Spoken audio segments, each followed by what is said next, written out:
Bom dia, são exatamente 10h20 da noite e cá estou eu para mais um videozinho para vocês. Mas hoje eu acordei e não acordei normal. Você conhece o Mark Millar? Provavelmente sim, até porque ele já fez muitas HQs de sucesso, tipo o Kick-Ass, Velho Logan, Kingsman, etc. E o cabo é tão bom que os fãs montaram o Millar World, que funciona basicamente como se fosse um universo compartilhado não oficial das suas HQs. Beleza, eu pensei, por que não fazer a mesma coisa com o Garth Ennis? Um cidadão bem saudável que eu já falei aqui no canal algumas vezes, né? E conhecendo suas HQs, The Boys, Preacher, Crossed e outras mais, foi aí que eu montei o Ennis Verse, o universo compartilhado do Garth Ennis.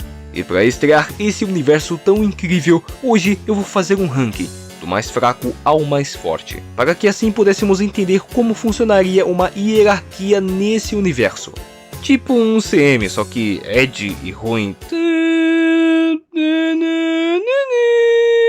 E mano, avisando aqui logo no começo, isso aqui tá uma bagunça. Mas tipo, bagunça no sentido bom. Você vai se impressionar com o ranking, mano. É sério, eu tô falando sério. Você vai entender por que o Homelander iria solar um universo inteiro. Sim, é daí pra pior. Essa é a ideia, mano. Um vídeo despretensioso, simples. Se você já curtiu a ideia, deixa o like e venha comigo nessa loucura. Começando da mais baixa hierarquia, temos aqui os nível rua. Seriam personagens que são normais ao nosso mundo, personagens que são fortes, mas não têm poderes, e personagens que têm poderes, mas não são tão fortes. Para começar, o mais baixo deles seria, sem dúvidas, Eugene. Ele é um jovem com o rosto deformado devido a um auto-churrascamento fracassado. Não tem muito o que dizer nem explicar. Ele é um jovem completamente normal, sem poderes, sem força. Em uma luta que decidiria o destino da sua vida, Eugene não conseguiria se defender de nenhum acima dele. Por isso, ele está aqui.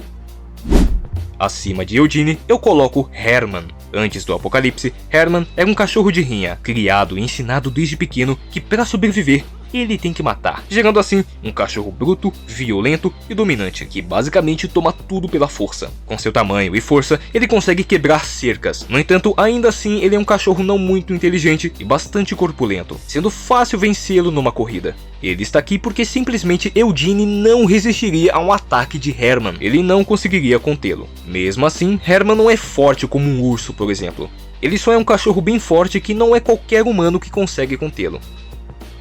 Acima dele, eu coloco o Crossed original. Ah meu Deus, só isso aqui já começa a me dar gatilhos. Ele nada mais é do que o primeiro infectado da saga, aquele que introduziu todo o conceito do que é um Crossed. Sendo um infectado completamente sádico e psicopata, que ignora a dor, não tem medo da morte. Na prática, uma criatura nova que ama espalhar a dor, o caos e a destruição. Ele é um humano turbinado pela adrenalina, sem medo e sem freios morais. Mesmo se ele ficar com metade do corpo, ele vai querer te matar. Ainda no mesmo universo, eu coloco acima dele Horsecock. E só para deixar bem claro, estou considerando apenas personagens criados ou então versões criadas pelo Garth Ennis, tudo bem? Mas enfim, para resumir, ele tem basicamente tudo que o anterior tem. Com o diferencial, ele é mais forte, mais resistente e mais dominante. Em uma luta, ele conseguiria dominar todos abaixo dele. Estreando os tops dessa categoria, temos aqui Tommy Monaghan, ou Hitman. Ele é um humano treinado e especializado em combate, mas o seu diferencial é sua visão limitada, visão raio-x e uma alta tolerância à dor. Só para você entender, ele é naquele estilo cabra macho dos anos 80. Ele só não fica mais acima porque ele é limitado a isso, mas poderia se defender de todos abaixo dele tranquilamente. Mas ele muito provavelmente perderia em uma luta contra Cassidy, o vampiro alcoólatra e cínico de Preacher. Como um bom vampiro, ele é imortal e não envelhece, conseguindo até mesmo se curar mesmo decapitado, desde que tenha sangue o suficiente. Com uma mão, ele consegue esmagar crânios humanos e resiste a tiros e facadas tranquilamente. Com chutes e socos, ele consegue abrir buracos em paredes, assim como arremessar um homem com toda a sua força e abrir um buraco em uma parede. Mas no geral é só isso, ele não tem muitos feitos e também pode queimar no sol, pois é. Por isso eu acredito que ele leva uma surra do Barracuda, um dos piores vilões do Justiceiro. Ele é resistente o bastante para aguentar tiros, não sem danos, mas aguenta. Ele tem força para arrebentar correntes na força bruta e arranca portas de um carro com muita facilidade. E além dessa força e resistência, ele consegue lutar contra o Justiceiro e ter uma leve vantagem contra ele. Porque mesmo esfaqueado no olho, ele não para, ele é um trator. Mesmo que não consiga se curar, esse maluco é osso duro de roer. Adicione isso com o fato dele ter maestria com armas e aguentar uma longa sessão de tortura, e ainda assim, matar todo mundo facilmente. Mas eu acredito que o Townsend seja superior, sendo este um vilão original criado pelo Garth Ennis. Ele é o valentão do Peter Parker que, coincidentemente, encontrou a mesma aranha que o deu poderes, e na tentativa de também conseguir poderes, ele consumiu a aranha, assim se transformando em muitas aranhas, e dessa forma ele consegue possuir corpos, e quanto mais ele faz isso, mais forte ele fica. Ele fica aqui porque ele se mostrou muito forte, e até que um pouquinho superior ao Homem-Aranha, viu? Possuindo também um veneno paralisador em sua mordida, além de uma excelente resistência a quedas. Ele é bastante ágil e muito flexível, tornando seu combate bastante imprevisível e difícil de lidar. Ele está aqui porque ele é explicitamente mais forte que o Homem-Aranha, conseguindo essa força após inúmeras possessões. Ele só não fica mais acima porque suas aranhas são a sua fraqueza. Basta queimar ou eletrocutar e já era. E foi isso que aconteceu, o Peter não tancou e ele mesmo acabou se derrotando por acidente. Mas se a sua fraqueza é baixa resistência, o Wolverine do Garth Ennis tem isso de sobra. Esse aqui tem um combo completo do Wolverine clássico, fator de cura, garras, adamantium, super resistência, super força. E apesar desse Wolverine ser muito letal e perigoso, ainda assim ele é muito inferior à sua versão original. Mas eu falo disso depois, porque acima do Wolverine e de todo o resto está Jodie, uma verdadeira anomalia entre os homens de Preacher. Mesmo teoricamente sendo um humano comum, ele na verdade tem força sobre-humana. Ele consegue tranquilamente jogar um homem pra longe com um soco. E o impacto é tão forte que consegue fazer um homem quebrar cercas, mesmo tendo mais de 40 anos. Mas a sua resistência também é coisa de louco. Mesmo sendo atingido por um pedaço de madeira com pregos o perfurando, ele aguenta de boa. Além disso, mesmo sendo queimado pelos poderes de Jesse Custer, ele consegue sobreviver sem grandes danos. Tipo, olha o estado que os caras ficaram. Um fogo normal não queima uma pessoa até os ossos tão rápido assim.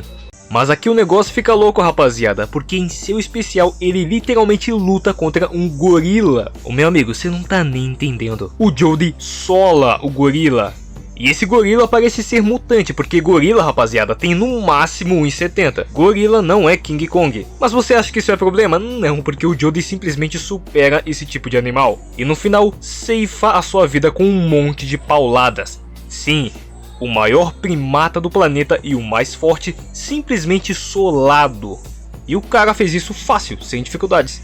Se isso não é o bastante, saiba que Jodie consegue pegar um motor de barco e usar como se fosse arma. E usando bastante força ele consegue arrancar uma cabeça, o que exige uma força mecânica absurda. E esse cara, meus amigos, está em terceiro lugar, porque o próximo da lista não podia ser outro, né? O Batman. Sim, é óbvio. Pra começar, o Batman do Garth Ennis é curioso. Ele é bastante cínico, ele é bem amargurado, sério e sombrio ao extremo. Tá ligado o Batman do Thomas Wayne? É nessa vibe, só que exageradamente sério e muito cínico. Tipo, ele faz piadas com os vilões e é umas piadas bem ácidas. Sei lá, mano, é difícil explicar, mas eu achei esse Batman muito esquisito. Apesar desse Batman meio Billy bruto, ele ainda é o Batman especialista em combate, gênio, um excelente detetive, tem muito preparo.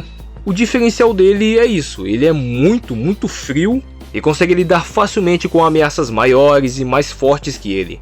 Ele é o único dessa hierarquia que pode derrotar qualquer um abaixo dele e muitos acima dele se tivesse preparo e tempo. Ele só não fica mais acima porque ele é muito mais urbano. Tipo, ele não é aquele Batman que tem kryptonita, armas e recursos cósmicos. Mas ele fica aqui por conta da sua genialidade, frieza e crueldade, recursos e armamento. Antes de irmos para o top 1, vamos primeiramente às menções honrosas, que são personagens originais do Garth Ennis, que não são tão conhecidos, não são tão fortes, não são grande coisa, mas merecem ser citados. E começando por Bob Seata, ele é o segundo homem mais importante da família mafiosa Seata em Brooklyn. E ele é basicamente isso, ele é um mafioso bem perigoso, especialista em armas, principalmente escopetas, mas é isso, não é nada do tipo, ai meu Deus, peguei o cabeção. Mas ele fica acima do Crosshead original e abaixo do Horsecock. Jennifer Blood, uma mulher que vive uma vida dupla. De dia, uma dona de casa bastante simples. De noite, uma mercenária osso duro de roer, amigão. Essa aqui já é mais interessante. Ela é especializada em muitos tipos de armas. Uma excelente atiradora, uma ótima artista marcial. É tipo a bailarina do John Wick, tá ligado? Porém, ela é uma humana completamente comum. Ela não tem poderes, mas compensa isso em habilidade. Então eu deixo ela equivalente ao Hitman. Mas eu coloco o Hitman um pouquinho acima por conta da telepatia, porque ele pode prever os ataques de seus inimigos devido à sua telepatia. E para fechar, temos aqui Pilgrim, ou então o Peregrino. Ele é um ex-soldado das forças especiais que agora vive em um mundo pós-apocalíptico. Depois do apocalipse, ele começa a cruzar todo aquele mundo devastado, levando para o caixão mutantes, canibais e saqueadores. Mas principalmente, ele protege os inocentes. Ele ajuda como pode. Se alguém precisa de ajuda, ele vai lá e faz o que pode. Mas ele não é bem um herói. Mas eu coloco ele abaixo da Jennifer. Apesar de já ter sido um agente especial, Jennifer tem feitos melhores. Ele é um sobrevivente bastante experiente que tá ficando meio zureta das ideias por conta desse mundo devastado. E mesmo não sendo um grande combatente, eu acho justo deixá-lo nessa posição. E levando a medalha de ouro, temos aqui o Justiceiro. Mano, o Justiceiro do Garfienes é bizarro. Só para a gente começar, o motivo de eu ter deixado o Wolverine tão abaixo é porque na HQ Justiceiro mata o universo Marvel. Meu amigo, o Justiceiro ele simplesmente caceta o Wolverine na porrada. Mas tipo assim, não é na estratégia, não é com armas especiais, não é no braço. Ele simplesmente e literalmente é mais forte que o Wolverine. E aí ele mata o Wolverine jogando ele numa cerca elétrica, tipo, né? Beleza, né? Wolverine esse que no universo principal bate de frente com o Hulk, né? Bacana. Por falar em Hulk, ele também mata o Hulk, mas após ele se transformar, ele espera ele voltar a ser Bruce Banner, e aí sim ele vai lá e mete bala nele e consegue matá-lo, tipo, isso normalmente seria impossível. Ele mata o Rei do Crime também. O Doutor Destino, mano, ele mata o Doutor Destino com um bagulhinho de imã, né? Ele coloca na máscara de metal, dá um bagulho muito louco, tipo um curto-circuito, e mata ele, velho, assim... absurdo demais. Ele leva o Scott de Vasco com um tiro pelas costas. Mano, ele dá choque no Homem-Aranha e no Venom e mata o Venom. E depois disso ele finaliza o Miranha com um tiro na cabeça. Tipo, cadê o sentido aranha? Eu não sei. Ah, e olha só, através de uma bomba nuclear que ele conseguiu, não sei como, esqueci como que ele conseguiu, mas ele consegue reunir todos os X-Men. Mano, e leva todo mundo de Vasco, assim, porque sim, né?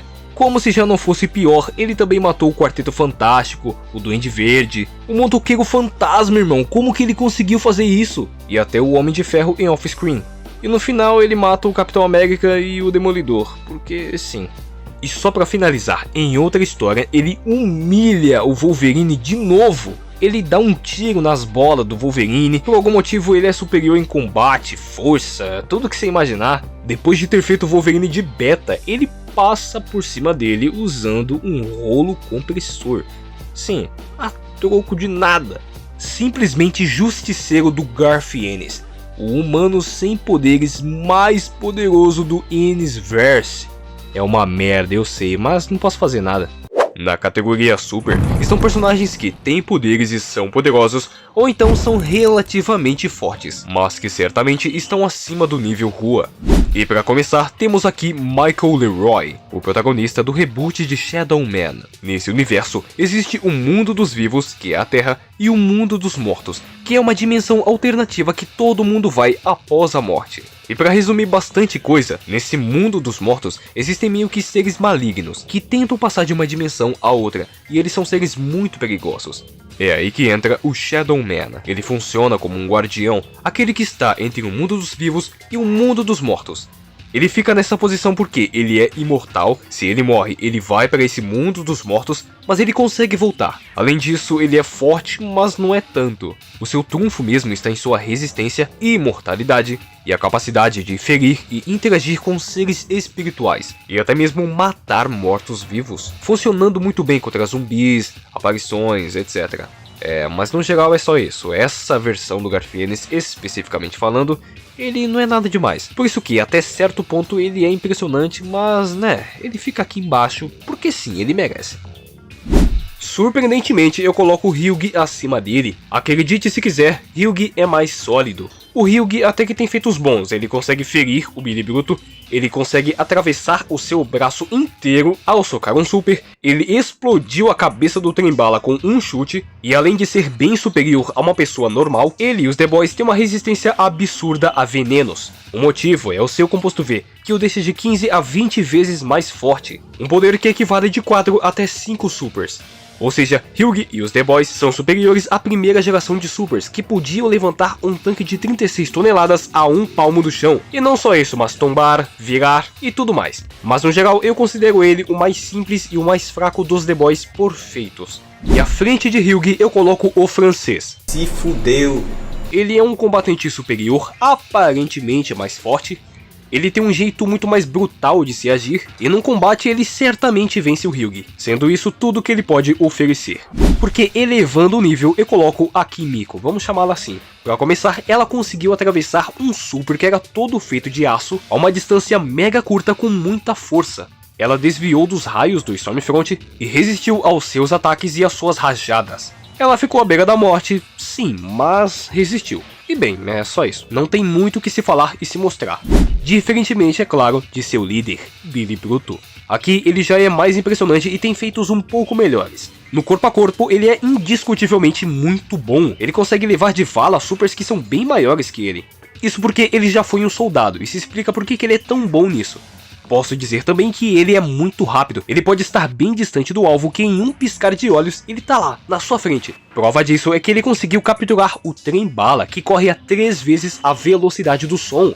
Ele consegue bater de frente momentaneamente com o Stormfront, e nem mesmo um super que atira raios pelos dedos conseguiu dar conta dele. Por isso que para mim ele é o segundo mais forte dos The Boys. O mais forte sem dúvidas é o Leitinho. Ele consegue explodir a cabeça de um homem com um soco, e no quesito experiência com o composto V, Leitinho é o mais experiente deles. Em geral, ele é forte, habilidoso e um combatente muito bom. Ele é o mais forte porque em sua luta contra Billy Bruto, ele se mostrou superior em força bruta e até combate. Se a luta se estendesse de forma justa, ele teria vencido Billy Bruto.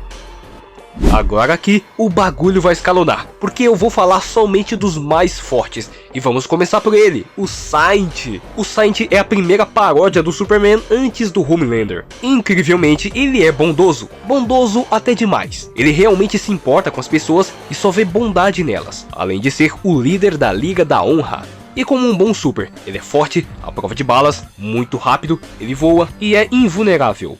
Mas o seu maior feito está em sua ejaculação, que foi tão, mas tão poderosa que subiu quilômetros, partiu a asa de um avião ao meio, e a toda velocidade ele voou até o avião e o estabilizou com a sua super força, salvando todo mundo e impedindo um baita acidente. Parece a dona... É isso mesmo, mas enfim, ele afirma que pode voar até o espaço, e no epílogo da HQ é dito que ele e sua equipe são capazes de lutar contra seres alienígenas e seres extradimensionais. Então se você não ficar comparando ele com Superman, Goku, Omni-Man, você vai ver que ele é bem forte. Entretanto, acima dele eu coloco a Pro, a protagonista dessa HQ. A Pro nada mais é do que uma dama da noite especializada em bola gato que ganha poderes através de um alienígena punheteiro que numa discussão com seu computador chega à seguinte conclusão: qualquer um pode ter poderes, e assim, qualquer um pode ser um herói, e eu vou provar isso pra você. E aí ele concede poderes à Dama da Noite, que ele prestava homenagens toda noite apenas para provar o seu ponto. Garfienes, que você fez? Fala baixo que eu não sou... Ao ganhar esses poderes, ela é recrutada pela Liga da Justiça desse universo, e nessa equipe só tem os brabo. E bem, a Pro tem super força, super velocidade, super resistência. Ela consegue voar e de um jeito bem bizarro ela se mostrou ser uma boa combatente. Com a sua super força ela arranca portas de carro, com um único soco ela arrancou a mandíbula de um cara, também com um soco ela jogou uma super pra muito longe. Eu coloquei ela acima do Saint porque no final da HQ o maluco tava portando uma bomba nuclear. Então para salvar o dia ela pega a bomba e voa direto pro espaço, e faltando poucos segundos a bomba explode. Posteriormente é mostrado que ela ficou vagando no espaço por 20 anos inconsciente mas sobreviveu à explosão, só tomando radiação espacial e da bomba nuclear, sem água, comida, nada. E ela ficou viva. E o Saint não demonstrou esse nível de resistência ainda. Além do mais, fica implícito que o Saint tem medo dela. Mas aí não dá pra saber se é porque ela realmente é mais forte que ele, ou se é porque ele é um bundão. Então por enquanto ela fica aqui. É bizarro, mano, uma Dama da Noite é mais poderosa que os The Boys e tanca uma bomba nuclear. Kojima, o que você fez? Acima dela, em atributos físicos, eu coloco o Hulk. Esse Hulk, ele tem o que você já espera. Ele é a prova de balas, ele consegue revirar tanques, ele consegue jogar tanques de guerra pra muito longe. Ele é imune a armamento convencional, balas não fazem nada com ele. Ele destrói rochas enormes com um soco e abre fissuras na terra socando com muita força. Mas você sabe por que ele tá aqui? Os soldados sobreviventes, eles bolaram uma estratégia após verem que um M72 estava funcionando. Aí o plano era atirar no tanque de combustível, que iria gerar uma explosão equivalente a 1 tonelada de TNT. E essa era a melhor chance que eles tinham, olha isso. E previsivelmente o Hulk avança igual um animal irracional e o Hulk cai na armadilha. A bomba é detonada, ele sobe muito alto e cai no chão que nem merda. Meu amigo, isso nocauteou o Hulk por alguns segundos. Sim, exatamente. Claro que ele acordou em seguida, mas mano, uma bomba nível prédio nocauteou o Hulk. E pelos seus feitos serem muito simples e bem abaixo da média, eu coloco o Hulk aqui. Contudo, acima do Hulk, eu coloco Homelander, vulgo o Patriota. What? Ai, mas isso é impossível, porque o Hulk na edição tal, número tal, ele destrói planetas. Não interessa o que ele fez na edição tal, número tal, eu não tô falando do Hulk do Stan Lee, é o Hulk do Garth Ennis. Mas enfim, é dito que a Vault cogitou uma bomba de hidrogênio como a única coisa capaz de matar o Patriota, que é simplesmente a maior bomba já criada na história. Isso é confirmado que, além do Black Noir, a bomba de hidrogênio pode matá-lo, abaixo disso não dá. Também é afirmado que, além dele conseguir levantar pontes, que é pesado pra caramba, ele era usado como arma. Toda vez que um Super enlouquecia, eles mandavam o Patriota. Isso foi demonstrado quando o Super Professor Banzai, um cara blindado e super forte, o cara desafiou o Patriota e simplesmente tomou uma blitz dele, que abriu um buraco no peito dele e uma cratera enorme no chão. E o Lenda teve que ir lá distorcer a realidade. Tipo, não, ele era um vilão, só que ele iniciou uma autodestruição. Certa vez, ele atravessou um 747 como se ele fosse um projétil humano e ficou completamente intacto. O Lenda também afirma que a Vault possui o maior poderio bélico do mundo. Ele diz que os Supers são muito mais poderosos que armas convencionais. Então se você não fecha um acordo com a Vault, você tá perdendo, você tá ficando pra trás. Ele até diz que se rolasse uma guerra, todo mundo ia ver como o sistema antimíssil lida com visão de calor. Ou seja, visão de calor é mais forte, mais eficiente e mais rápido. Se você não se convenceu, até o Billy Bruto confirma isso. Os Supers são muito mais poderosos que qualquer exército do mundo. E o Patriota representa o apogeu disso tudo. Ele é o mais forte. Mas o seu maior feito, sem sombra de dúvidas, foi ter deixado Black Noir à beira da morte. E é dito que Black Noir é um clone mais forte, melhor e mais ciente do que deve fazer. A Vault criou uma arma feita para matar ele, feita para ser mais forte que ele, e ainda assim ele deixa o cara à beira da morte. Meu irmão, isso é um baita feito. Prova que o Patriota, ele sabe lutar muito bem e é bem mais forte do que aparenta ser. Exatamente por isso que eu coloco o Patriota nessa posição acima do Hulk e dos demais. Ele só não fica no terceiro lugar porque o seu irmão genético / clone já roubou esse lugar. Isso mesmo, Black Noir.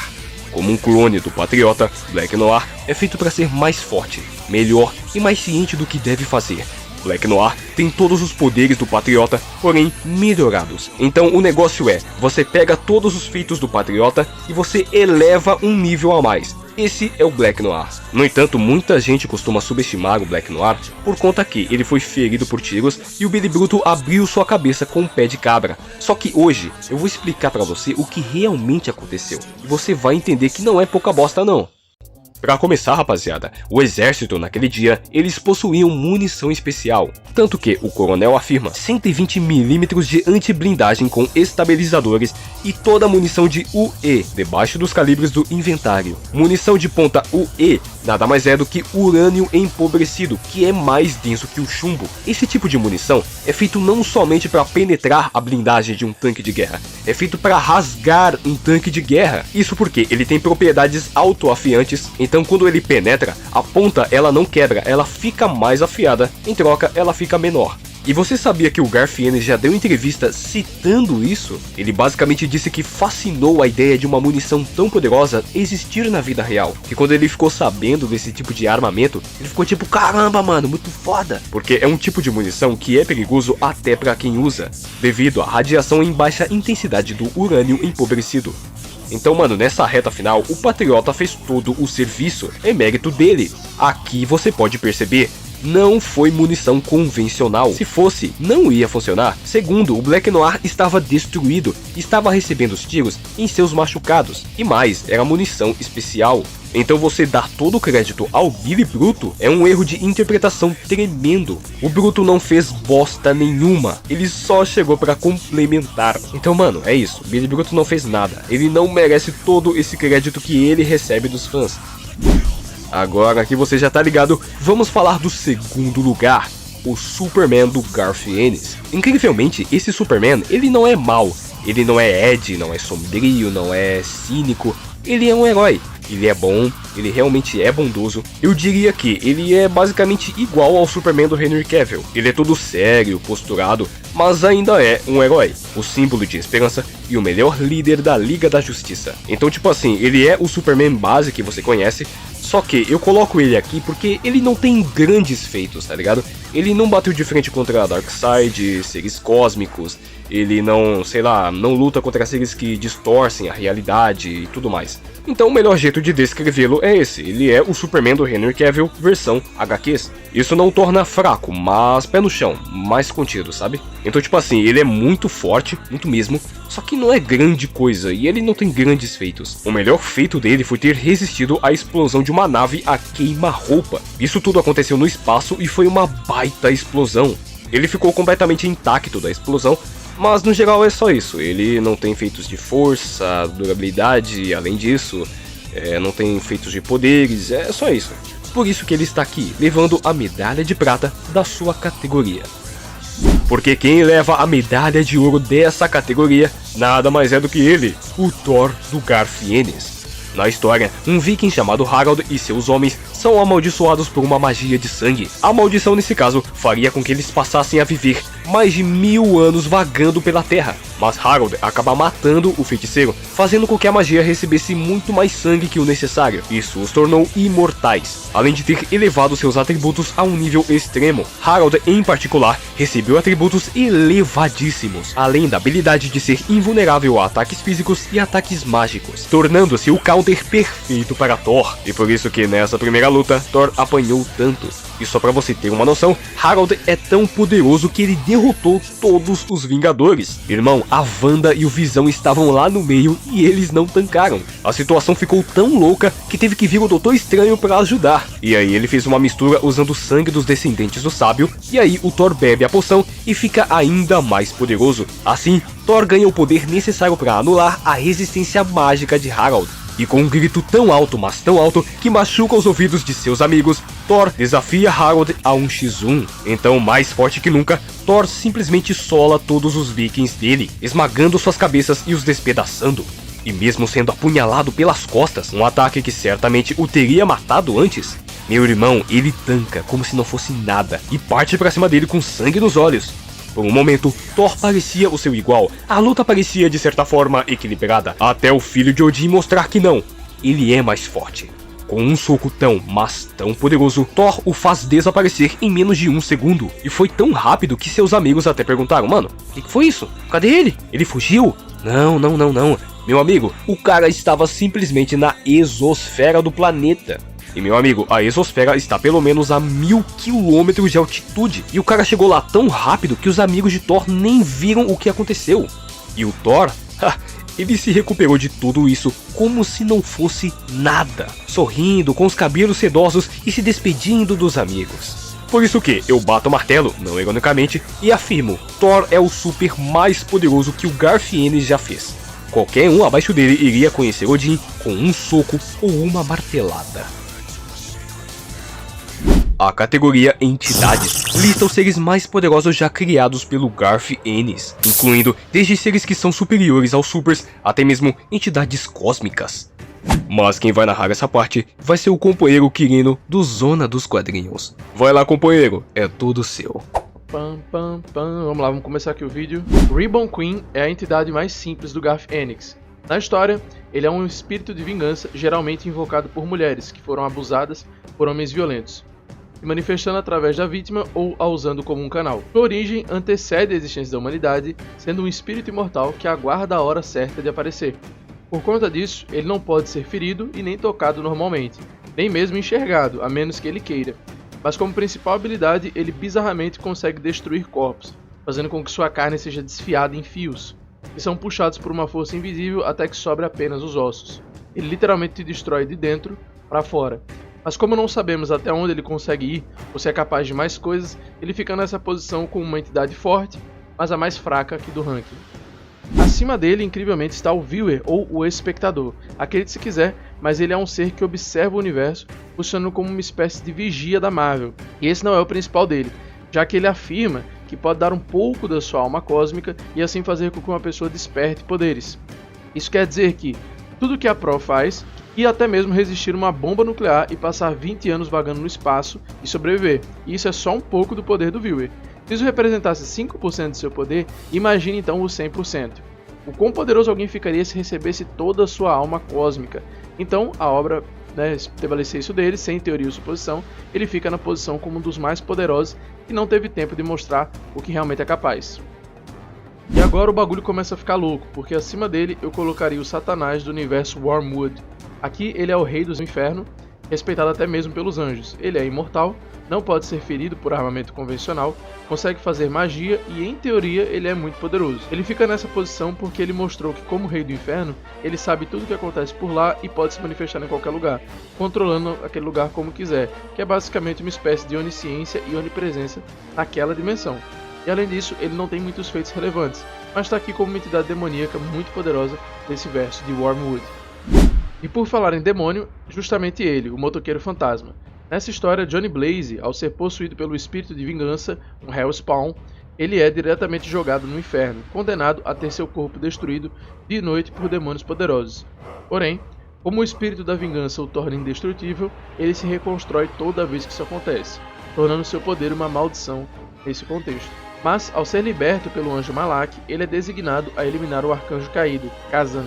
Em troca, ele receberia sua liberdade. Disposto a qualquer coisa, ele é solto do inferno e inicia uma caçada feroz a esse demônio. Durante essa jornada, ele demonstra ter um fogo infernal tão poderoso que reduz uma pessoa até os ossos em instantes, assim como incinerar hordas inteiras com esses jatos infernais. E não só isso, mas ele também pode atirar projéteis flamejantes que explodem ao atingir o alvo, tendo um alcance de no mínimo centenas de metros. Mas seu maior feito, com certeza, foi ter trombado com Kazan e com suas correntes ele prendeu o arcanjo. Mesmo que ele tentasse se soltar com tudo, ele não conseguia fugir do motoqueiro fantasma, que afirmou que se pudesse prenderia até mesmo o diabo. E de forma impressionante, ele abre um portal para o inferno e joga uma horda demoníaca inteira nesse buraco flamejante. Por fim, ele condena o arcanjo a ficar preso no inferno, saindo triunfante de sua vitória. Apesar de não estar livre do espírito de vingança, ele se mostrou capaz de bater de frente contra entidades malignas mega poderosas. Porém, e se eu dissesse que tem um cara que pode superar ele? Esse cara é Danny Wormwood. Na história The Chronicles of Wormwood, Danny é o filho do próprio Satanás, sendo literalmente o anticristo. E por ser alguém tão importante, é ele que vai iniciar o apocalipse. Só que ele não quer. O tempo todo ele recusa esse dever por querer viver normalmente como um ser humano. Então, além de ele conseguir devastar o mundo através do apocalipse, não é por isso que ele está aqui. O seu maior trunfo é sua capacidade de alterar a realidade. Ele pode mudar permanentemente qualquer coisa a cada um dia. Por exemplo, ele deu a um coelho inteligência e consciência humana, tornando ele uma criatura pensante, racional e falante. Mas ele só pode fazer isso uma vez por dia. Ele também já fez isso uma vez para curar seus ferimentos e das pessoas ao redor também, desfazendo consequências. E como filho de Satanás, Danny é imortal, não morrendo de forma convencional e nem mesmo envelhecendo. Mas seu maior feito foi no fim da primeira HQ, quando Satanás o obriga a iniciar o Apocalipse, mas para que isso aconteça, ele tinha que pegar a lança que furou Jesus na cruz e matar o próprio Cristo com essa lança. Mas ele, ao invés de tomar a decisão de acabar com tudo de uma vez, perfurando Deus e o diabo com essa lança, matando os dois. E usando seus poderes, ele eliminou Deus e Satanás da existência, os banindo para um vazio cósmico do infinito, do qual eles não poderiam fugir. Porém, não sabemos qual é o limite real para os seus poderes, já que na história, ele é preguiçoso e sempre gasta seus poderes com coisas inúteis e fúteis. Por isso, ele fica aqui como um dos mais poderosos já criados pelo Garth Ennis. Mas, acima dele está a incrível Rose Nolan, a personagem mais bem escrita do Garth Ennis. Ela é nada mais nada menos do que a deusa da Terra, uma entidade divina ligada a um panteão de outras entidades planetárias. Só para você ter uma noção, logo no despertar de seus poderes, ela separa 2 continentes. Ela divide a Escócia da Inglaterra a uma distância de 100 milhas entre os países. Isso só no seu despertar, porque quando ela estava descobrindo seus poderes, ela demonstrou controlar e também falar com animais, assim como transformar em qualquer bicho que ela queira, podendo se transformar em qualquer um. E para ficar ainda mais apelão, ela consegue transformar pessoas em animais, como na vez que ela transformou um pelotão inteiro em cangurus. Com poderes ofensivos, ela tem uma telecinese mega poderosa que permite arrancar cabeças ou movimentar objetos pesados, bem como também controlar a água e criar ondas imensas em formato de cavalos. E um de seus maiores trunfos é o teletransporte. Teve uma vez que ela foi atacada, teletransportou um esquadrão inteiro da CIA tão longe que eles foram parar perto da Lua. Os caras tiveram que pegar um telescópio para poder ver onde é que eles foram parar. Outra vez, ela conseguiu teletransportar um prédio inteiro de uma cidade até o Polo Sul, assim, num piscar de olhos. No final da HQ é mostrado que além dela ser imortal, mesmo morrendo ela pode retornar, ela também consegue alterar a própria realidade, sendo dito que ela manifesta o que imaginar, pois é capaz de solar personagens famosos e poderosos da ficção sem dificuldade, até esmagar qualquer um embaixo dela só com o pensamento mesmo. E agora começando as entidades supremas. Começamos logo pelo deus de Preacher. Este ser afirma ser mais antigo que tudo, e ele diz que criou o universo porque estava se sentindo sozinho naquele vazio cósmico. Então, ele criou tudo o que você conhece para preencher esse vazio. Então aqui já começamos com essa pedrada, o cara criou todo o universo que conhecemos. Logo, ele deu origem ao Big Bang e gerou todo esse universo, as bilhões de estrelas e galáxias. E sendo o criador do universo, nada na criação pode o ferir ou machucar, nem uma bomba nuclear ou explosões de planetas. Ele é virtualmente imortal e indestrutível. Ele só é muito carente e irresponsável, porém mesmo sendo o criador de todo o universo, até do céu e da terra, se você considerar dimensões inteiras, isso colocaria Deus como uma entidade além de universal. Mas ele não é o ser supremo, porque o primeiro ser que consegue o superar é o Gênesis. Essa entidade é fruto do acasalamento de um serafim com um demônio, gerando um ser que tem a essência do bem e do mal. Entretanto, descobrimos posteriormente que ele orquestrou o nascimento do Gênesis para saber se um ser tão poderoso ou até mais que ele seria capaz de amar. Mas deu errado e Gênesis não o amou. Então, por não conseguir conter esse ser, ele fugiu do paraíso e abandonou tudo. Por isso Gênesis está aqui, pois mesmo possuindo Jesse Custer, Jesse só ganha o poder da palavra, que é controlar qualquer um que o entenda e o compreenda, ou seja, Jesse não consegue usar todo o poder do Gênesis.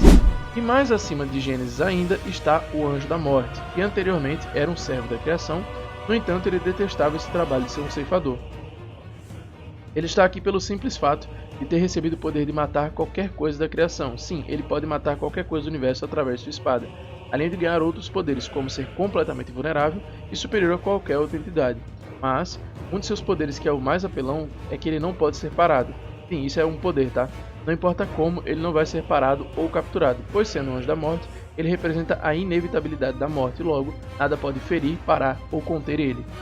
Mas, acima de todos, é aquele que fez Deus tremer, é o Santo dos Assassinos. Quando ele morreu, ele foi jogado no inferno, e apenas com seu ódio, ele literalmente apagou o fogo do inferno e transformou todo o lugar em gelo. Sim, isso realmente aconteceu. Pior foi quando ele recebeu o cargo de Anjo da Morte, e ao ganhar esse cargo, ele ganhou todos os poderes do Anjo da Morte, a sua invulnerabilidade, incapacidade de ser parado, e foi inclusive demonstrado quando o exército atacou ele e ele demonstrou ser imune a todo tipo de armamento, até mesmo uma bomba nuclear foi jogada nele.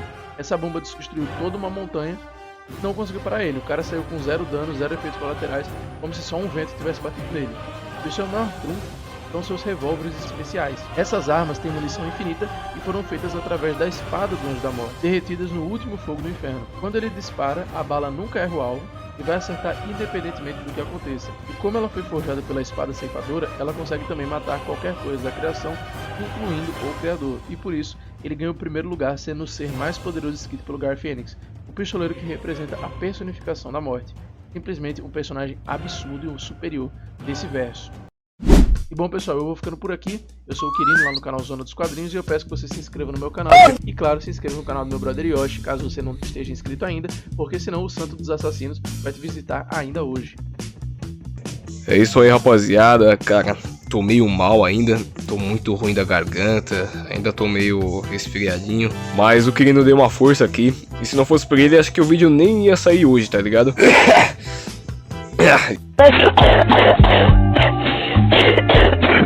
E é isso aí, rapaziada. A gente se vê no próximo vídeo, que talvez seja mais curto. Nossa, isso tá difícil. Mas é isso aí, mano. Falou e até a próxima. 頑張れ、頑張れ。